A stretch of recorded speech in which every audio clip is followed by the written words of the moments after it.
In the quaint little town of Maplewood, nestled between the emerald forests and gentle hills, there lived a curious boy named Jimmy. He was 10 years old, with a head full of dreams and a heart full of mischief. Jimmy loved adventures and stories, the sort that tugged at the edges of his imagination like a string pulled into the realm of fantasy. One cold, starless night, as the wind howled outside like a lamenting ghost, Jimmy lay tucked in his bed, the room dark except for the dim glow of his nightlight shaped like a tiny lighthouse. It cast long shadows that danced furtively on the walls and ceiling. Jimmy was half asleep when he heard it, a whisper so soft it could have easily been mistaken for a breeze, but it came from the closet. "Jimmy, ye me." The voice was neither menacing nor kind, just a faint whisper threading through the silence. He sat up, heartbeat drumming in his ears, eyes fixed on the closet. His toy chest sat in front of it, a wooden sentry. Jimmy crept from his bed, feet touching the cold wooden floor. He felt the chill climb up his spine as he approached the closet. With trembling hands, he pulled open the door, and there, amidst sweaters and coats, was a shape, indistinct yet tangible. "Who are you?" Jimmy asked, his voice trembling slightly.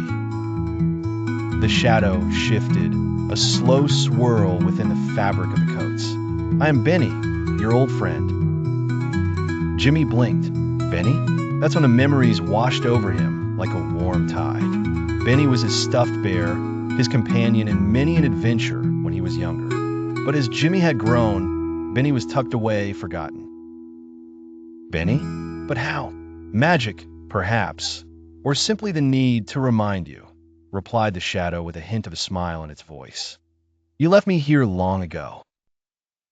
Jimmy reached into the closet and felt his hand wrap around the familiar, worn fabric of Benny. As he pulled out the bear, the shadow coalesced into the bear in his hands, a patchwork of love and memories, eyes holding a spark of life. "Why were you whispering to me?" Jimmy asked, sitting down with Benny on his lap. "To remind you of our adventures," Benny said, his voice now a soft hum rather than a whisper, "and to protect you from the loneliness that sometimes creeps in when you forget." From then on, Jimmy kept Benny close, especially during those hollow nights when loneliness threatened. Benny became more than a toy. He was a guardian of Jimmy's dreams, his nights filled with whispered stories and laughter.